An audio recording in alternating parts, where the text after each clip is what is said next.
우리 다 함께 찬송가 218장 내 마음과 정성을 다하여서 찬양함으로 새벽 기도회를 드리겠습니다.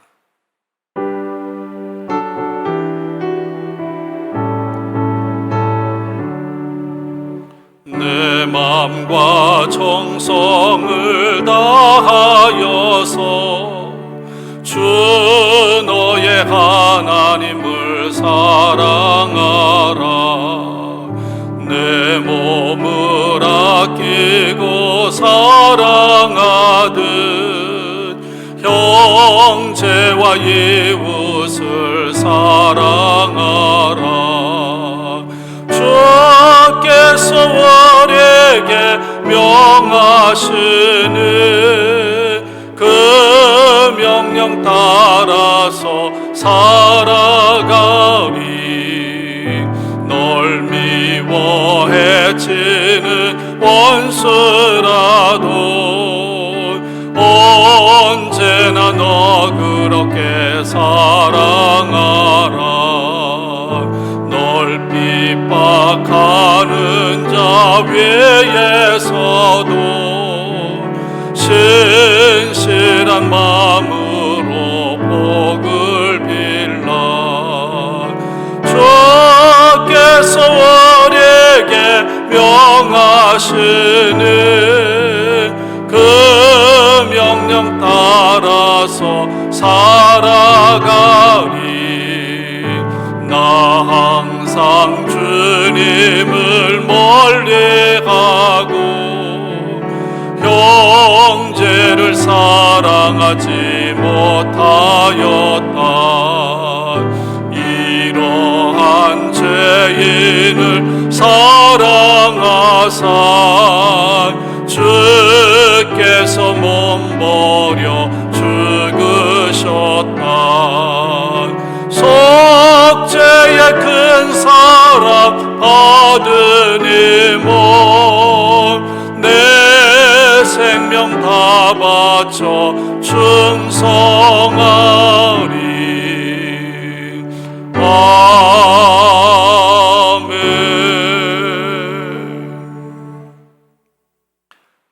오늘 우리들에게 주시는 하나님의 말씀 로마서 14장 1절로 12절 말씀입니다.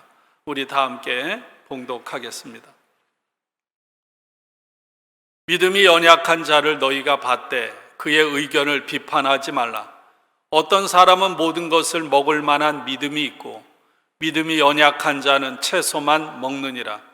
먹는 자는 먹지 않는 자를 업신여기지 말고 먹지 않는 자는 먹는 자를 비판하지 말라. 이는 하나님이 그를 받으셨습니다. 남의 하인을 비판하는 너는 누구냐? 그가 서 있는 것이나 넘어지는 것이 자기 주인에게 있음에 그가 세움을 받으리니 이는 그를 세우시는 권능이 주께 있음이라. 어떤 사람은 이 날을 전날보다 낮게 여기고 어떤 사람은 모든 날을 같게 여기나니 각각 자기 마음으로 확정할지니라. 나를 중히 여기는 자도 주를 위하여 중히 여기고 먹는 자도 주를 위하여 먹으니 이는 하나님께 감사하며 먹지 않는 자도 주를 위하여 먹지 아니하며 하나님께 감사하느니라. 우리 중에 누구든지 자기를 위하여 사는 자가 없고 자기를 위하여 죽는 자도 없도다.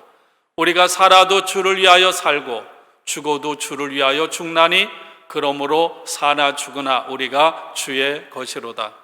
이를 위하여 그리스도께서 죽었다가 다시 살아나셨으니 곧 죽은 자와 산 자의 주가 되려 하심이라. 내가 어찌하여 내 형제를 비판하느냐? 어찌하여 내 형제를 업신 여기느냐? 우리가 다 하나님의 심판대 앞에 서리라. 기록되었으되 주께서 이르시되 내가 살았노니 모든 무릎이 내게 꿇을 것이요 모든 혀가 하나님께 자백하리라 하였느니라. 이러므로 우리 각 사람이 자기 일을 하나님께 짓고 하리라. 아멘. 오늘도 주님의 은혜가 여러분의 삶에 가득하기를 축원합니다. 저는 충주 시내에서 그렇게 멀지 않은 시골에 살았습니다. 그래서 그런지 시골의 삶이라고 하는 것이 좀 도시의 삶과는 너무나도 다릅니다. 제가 어릴 때는 1년에 한 번씩 동네 사람들이 모여서 돼지를 잡았습니다. 그 돼지를 잡아서 솥에 국을 끓이고 순대를 만들고, 그리고 뒷다리, 넓적다리 이런 것들을 한쪽씩 이렇게 집에 가져가서 먹었습니다. 고기를 먹는 날은 1년에 한두 차례인 것이죠. 물론 토끼, 오리, 닭, 심지어는 개, 그것은 수시로 잡아먹을 수 있었습니다. 개를 먹는다는 것이 요즘엔 상상도 할 수 없는 일이지만 저희 어릴 때는 그렇게 당연한 일이기도 했습니다. 바울은 로마 교회 독자들을 향해 믿음이 연약한 자를 너희가 받되 그의 의견을 비판하지 말라고 권면했습니다. 로마 교회의 상황을 이해하는 것이 필요합니다. 로마 교회의 다수를 차지하는 사람들은 이방인이면서 주님을 영접한 이방인 그리스도인들이었습니다. 그리고 소수의 이스라엘 백성, 유대인이면서 주님을 영접한 유대 그리스도인들도 있었는데, 이 유대 그리스도인들은 유대인으로서의 정체성과 표지를 계속해서 지키고 있었습니다. 그 결과 유대 그리스도인들은 교회의 중요한 모임이나 행사에서, 중요한 리더십을 발휘하는 곳에서 소외를 당했던 것입니다. 바울은 이에 대해서 믿음이 강한 자, 다시 말해 이방 그리스도인들은 믿음이 연약한 자들을 교회 생활이나 지도력을 발휘하는 자리에서 소외시키지 말고 동등하게 대해 주어야 한다고 권면한 것입니다. 오늘 이 말씀을 우리가 나누면서 이해해야 할 것이 있습니다. 특별히 갈라디아서나 빌립보서에서 발견되는 갈라디아 교회, 이 빌립보 교회, 바울이 세운 교회들마다 문제를 일으킨 사람들은 주로 유대 그리스도인들, 유대주의자들이었습니다. 이들은 할례, 그리고 음식법, 절기 등의 정결법을 고수했습니다. 유대인으로서의 정체성과 표지를 지켜야 한다고 강조하고 가르쳤습니다. 문제는 이들이 구원을 받기 위해서는 예수 그리스도를 믿는 것만으로는 부족하다고 가르친 것입니다.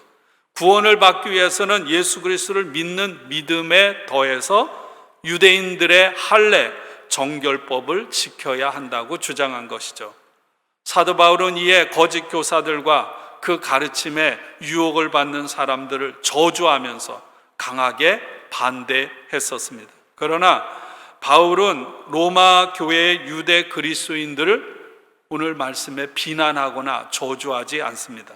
오히려 그들을 형제, 다시 말하면 형제 자매로 인정하고 받아들이라는 것입니다. 갈라디아 교회나 빌립보 교회에 침투한 거짓 교사들과 달리 이 로마 교회 유대 그리스도인들은 유대인의 할례나 음식, 절기 등의 정결법을 구원의 필수적인 것으로 지킨 것이 아니라 유대인으로 자기들이 자라온 그런 신분, 문화, 관습을 지켜온 것이기 때문입니다. 어쨌든 이들은 예수님을 믿음으로 구원을 받았다면 더 이상 율법을 지키는 것에서 그것이 폐기되었으므로 자유해야 하는데 자유하지 못한 믿음이 연약한 사람들이었습니다. 제가 서두에 먹는 문제를 다뤘는데요. 오늘 말씀은 주로 먹는 것에 관한 문제를 믿음과 비유해서 다루고 있습니다. 민족과 문화와 관습이 다르기 때문에 저 같으면 심지어 작은 나라에서 도시와 제가 살던 농촌과도 먹고 살아가는 것이 심지어 달랐는데요. 여러분, 민족이 다르다는 것은 모든 것이 다를 수밖에 없어요. 삶의 방식이 다를 수밖에 없고 특별히 먹는 문제에 있어서 다를 수밖에 없는 것입니다. 문제는 사람들이 시장에서 고기를 사 먹는 데 있어서 시장에서 파는 고기와 관련된 문제였습니다. 이 문제를 가장 심각하게 다룬 것이 고린도서입니다. 고린도전서 8장 9장은 이 문제에 대해서 아주 자세하게 다루고 있습니다. 시장에서 대부분 당시에 파는 고기들은 우상 이방 신전에 봉헌되었던 제사 음식이나 아니면 또 율법에서 먹지 말라고 금했던 부정한 것들이었습니다. 그러므로 유대인들 또는 유대의 그리스도인들조차도 시장에서 나오는 고기를 사 먹지 않고 대신에 깨끗한 야채만을 먹었습니다. 반대로 이방 그리스도인들은 태어나면서부터 자연스럽게 그렇게 살아왔기 때문에 시장에서 고기를 사 먹는 게 아무런 문제가 되지 않았던 것입니다. 그러다 보니까 이방 그리스도인들은 금지된 음식을 먹으면 죄를 짓는 것으로 여기는 유대 그리스도인들이나 또는 이전에 유대교로 개종을 했던 일부 이방 그리스도인들을 업신여겼습니다. 경멸하고 조롱한 것이죠. 반대로 유대 그리스도인들은 우상에게 바쳐졌던 고기를 먹는 이방 그리스도인들을 비판하고 정죄했습니다. 이방 그리스도인들은 유대 그리스도인들을 교만한 마음을 가지고 업신여겼다면 반대로 유대 그리스도인들은 음식을 먹는 이방 그리스도인들을 향해 율법에 근거해서 아주 강하게 정죄하며 비판했다는 사실이죠. 시장에서 파는 고기를 먹는 사람은 자유로운 사람이에요. 그러나 먹지 않는 사람은 율법에 매여 있는 믿음이 약한 사람입니다. 이 문제에 대해서 바울이 모두에게 권면을 하는 것입니다. 3절에 이렇게 말하죠. 먹는 자는 먹지 않는 자를 업신여기지 말고 먹지 않는 자는 먹는 자를 비판하지 말라. 이는 하나님이 그를 받으셨습니다. 중요한 것은 뭡니까? 하나님께서 이들 모두를 다 같이 받으셨다는 사실입니다. 하나님께서 양쪽에 있는 그들 모두를 그대로 받은 거예요. 어느 한쪽을 멸시하거나 비판하는 것은 그렇다면 여러분 하나님을 거부하는 죄를 범하는 것이죠. 하나님이 받으셨다고 하면 먹는 문제에 있어서 어느 정도 차이가 있을지라도 서로 동등한 형제 자매로 받아들이고 존중하라는 것입니다. 여러분 이것은 단순히 먹는 문제에 대해서만 말하는 것이 아닙니다. 우리의 생각, 우리의 삶의 방식, 우리가 예배 드리는 그런 자라오면서 경험했던 것들이 다 달라요. 그런 모든 일에 있어서 나와 같지 않다고 해서 비난하거나 무시해서는 안 된다는 것입니다. 그것은 틀린 것이 아니라 다만 다른 것이기 때문에 하나님이 받으셨다면 그들이 문제를 제기하는 것은 분명 쓸모없는 논쟁이 되고 말 것입니다. 하나님이 세우셨는데 누가 이것을 반대할 수 있느냐는 것입니다. 받든지 받지 않든지 하는 것은 여러분 내가 하는 게 아니라 하나님의 주권에 속해 있는 것입니다. 지난번 제가 로마서 12장 19절의 말씀을 나누면서 원수 갚는 일에 대해서도 이렇게 말씀드렸어요. 바울은 원수 갚는 것이 하나님께 있다고 했습니다. 그렇습니다, 여러분. 원수 갚는 것, 판단하는 것은 내가 하는 것이 아니라 하나님께 속한 것임을 믿습니다. 그래서 바울은 우리에게 4절에서 비수처럼 이렇게 찌릅니다. 너는 도대체 누구냐? 비판하고 경멸하고 조롱하고 정죄하는 너는 도대체 누구냐? 오늘 하나님께서도 동일하게 우리에게 이렇게 말씀하지 않을까요? 바울은 먹는 문제에 이어서 절기 문제를 다루고 있습니다. 유대 그리스도인들은 안식일, 초하루, 유월절 이런 축제들, 절기들을 어떤 특정한 날보다 더 거룩하고 중요한 날로 삼았습니다. 그러나 이방 그리스도인들에게 있어서는 모든 날들이 다 똑같은 날이에요. 그래서 굳이 그 날을 구별해서 지킬 필요가 없다고 생각했습니다. 바울은 이 두 부류의 사람들의 견해에 대해서 어느 한쪽을 지지하거나 어느 한쪽을 반대하지 않고요, 서로 입장에서 열린 자세를 취하고 있습니다. 그래서 6절에 이렇게 말하죠. 나를 중히 여기는 자도 주를 위하여 중히 여기고 먹는 자도 주를 위하여 먹으니 이는 하나님께 감사하며 먹지 않는 자도 주를 위하여 먹지 아니하며 하나님께 감사하느니라. 두 가지 의견 중에 어떤 것을 취하든지 아무런 문제가 되지 않는다는 거예요. 왜냐하면 어느 쪽이든 그들의 중심이 주님을 위해 그렇게 하는 것이라면 똑같이 존중을 받아야 한다는 것입니다. 고기를 먹는 것도 주님을 위해 그렇게 하는 것이고 고기를 먹지 않는 것도 주님을 위해 그렇게 하는 것입니다. 중요한 것은 내 중심, 내 태도가 어디에 있느냐 하는 거죠. 내 행동의 동기가 주님에게 있고 어떤 입장에 있든지 하나님께 감사한다면 주님 앞에서는 얼마든지 받아들여질 수 있다는 것.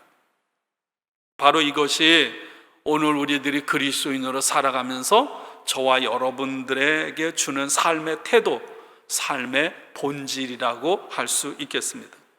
여러분, 그렇습니다. 우리는 구원에 관한 본질적인 문제에 관해서는 절대로 양보하지 않고 목숨을 바치고라도 확고한 입장을 지켜야 합니다. 그러나 여러분, 본질이 아닌 모든 것에서 자유할 수 있길 원합니다. 본질이 아닌 것은 다 바꿀 수 있어요. 코로나 시대가 우리에게 그것을 요구합니다. 구원과 상관이 없는 것은 다 바꿀 수 있어요. 여러분, 다 받아들일 수 있습니다. 물론 조건이 있겠죠? 나의 판단, 내 행동, 내 결정으로 인해 믿음이 약한 사람들이 시험을 받고 걸려 넘어진다면 여러분, 절제하는 것이 필요합니다. 먹는 문제, 절기를 지키는 문제, 옷을 입는 문제, 예배 드리는 방식, 요즘에 우리에게 제기된 얼굴과 얼굴을 맞댄 대면 예배냐 온라인 예배냐, 심지어는 그 방식조차도 여러분, 우리의 목숨, 우리의 생명을 다루는 문제가 아닙니다. 본질이 아닌 것에 여러분 자유하기를 원합니다.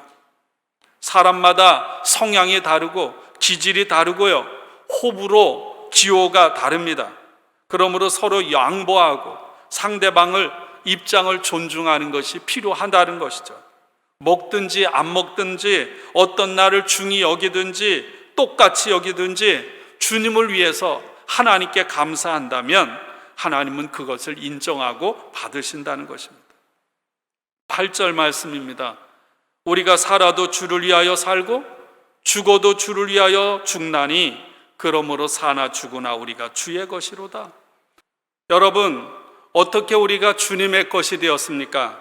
그리스도께서 나를 구원하시기 위해서 십자가에 죽으시고 다시 사신 것입니다. 주님은 살아있는 자나 죽은 사람, 모든 사람의 주님이 되시기 위해서 십자가라고 하는 엄청난 값, 엄청난 대가를 지불하신 것입니다. 그러므로 우리는 주님의 것이 된 것이죠. 고린도전서 6장 19절 20절입니다. 너희는 너희 자신의 것이 아니라 값으로 산 것이 되었으니 그런즉 너희 몸으로 하나님께 영광을 돌리라. 사도 바울은 이 양측의 사람들 모두를 형제라고 부릅니다. 형제라고 하는 것은 어떤 상징적인 말이죠. 형제 자매 모두를 가리키는 것입니다. 10절이죠. 내가 어찌하여 내 형제를 비판하느냐, 어찌하여 내 형제를 업신여기느냐, 우리가 다 하나님의 심판대 앞에 서리라. 그러므로 믿음이 약하다고 강한 자를 비판해서도 안 되고, 믿음이 강하다고 약한 자들을 업신여겨서도 안 되는 것입니다. 왜냐하면 우리 모두는 하나님의 심판대 위에 서게 될 것이기 때문입니다. 어떤 것이든 그리스도의 몸인 교회의 하나됨을 깨고 분리를 조장하고 주님 중심의 삶을 살기보다는 자기 중심의 삶을 초래하는 결과를 가져오기 때문입니다. 바울은 이사야 45장 23절의 말씀을 인용하고 있습니다. 12절입니다. 주께서 이르시되 내가 살았노니 모든 무릎이 내게 꿇을 것이요 모든 혀가 하나님께 자백하리라 하였느니라. 하나님만이 옳고 그름을 판단하시는 심판자, 재판관이십니다. 그러므로 우리가 상대방을 업신여기거나 비판한다면 결국에는 하나님 앞에서 각자 자신에 대해서 정산하게 될 것입니다. 약한 자를 믿음이 약하다고 업신여겼다면, 강한 자를 또 반대로 정죄하고 비판했다면 그에 대한 마땅한 책임을 지게 될 것입니다. 그러므로 사랑하는 여러분, 공동체 안에서 업신여기거나 정죄하거나 비판하지 말라는 것입니다. 형제를 사랑하고 존중하고 인정하고 있는 모습 그대로 받아들이라는 것입니다. 우리 모두는 형제요 자매입니다. 형제를 근심하게 하는 것은 한마디로 말하면 그들을 사랑하지 않는 것입니다. 바로 내가 판단하고 비판하는 형제를 위해서, 자매를 위해서 그리스도께서 대신 죽으신 것입니다. 우리는 그리스도인, 바로 주님을 위해 사는 사람들입니다. 항상 주님을 중심으로 생각하고 행동해야 합니다. 아주 사소한 일 때문에, 본질이 아닌 일 때문에 중요한 것을, 본질을 놓치지 않도록 주의해야 할 것입니다. 내 자유, 권리, 주장보다 주님의 뜻을 먼저 구하고 그 뜻에 순종해야 할 것입니다. 무엇보다 공동체 안에서 형제 자매를 배려하고 소중히 여기는 삶을 살아가야 할 것입니다. 바로 이것이 매일매일 우리들이 살아가야 하는 삶의 모습이요, 주님 앞에 서는 그날, 주님이 오시는 그 마지막 날까지 우리가 가져야 할 그리스도인으로서의 삶의 태도, 삶의 자세이기를 주님의 이름으로 간절히 축원합니다. 우리 함께 기도하겠습니다. 사랑의 주님, 오늘 하나님 주신 말씀의 거울 앞에 우리 자신을 비춰보게 하심을 감사합니다.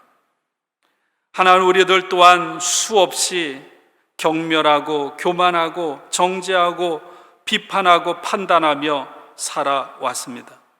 상대방의 입장에 되어보기보다는 내 생각, 내 판단, 내 주장을 앞세우고 함부로 판단해 왔습니다. 그리스도께서 십자가의 죽으심으로 구원하시고 사랑하신 형제 자매를 우리는 함부로 대했습니다. 하나님, 우리의 죄와 연약함을 긍휼히 여기시고 용서해 주옵소서. 오늘 주의 종을 통해 주신 이 말씀, 형제를 세우고 인정하고 존중하고 받아들이는 이 모습이 우리 믿음의 공동체 안에, 그리고 우리가 살아가는 삶의 모습을 통해 드러나게 하여 주시옵소서. 본질이 아닌, 구원을 가져오는 일이 아닌 모든 일에 자유하게 하시고 하나됨을 위해 힘쓰는 하나님의 거룩한 종들이 되게 하옵소서. 하나님, 큰 수술을 받고 회복 중에 있는 탁길성 권사님과 또 사무엘 성도 위에 치유의 영, 치유의 광선을 발하사 회복시켜 주시고, 코로나로 인한 경제적인 어려움, 마음의 두려움, 삶의 어려움, 직장의 어려움, 사업의 어려움으로 고통당하는 모든 성도들을 긍휼히 여겨주시고, 하나님이 어려울 때 하나님 돌봐주시고, 사망의 음침한 골짜기 가운데서도 지켜주신 하나님의 은혜, 능력이 있게 하시며 길을 열어 주시옵소서. 모든 영광 주께 돌리옵고 감사하며 예수님의 이름으로 기도합니다. 아멘. 여러분, 오늘 말씀을 기억하고 함께 기도하시되, 특별히 기도 제목을 따라서 여러분 기도하기를 원합니다.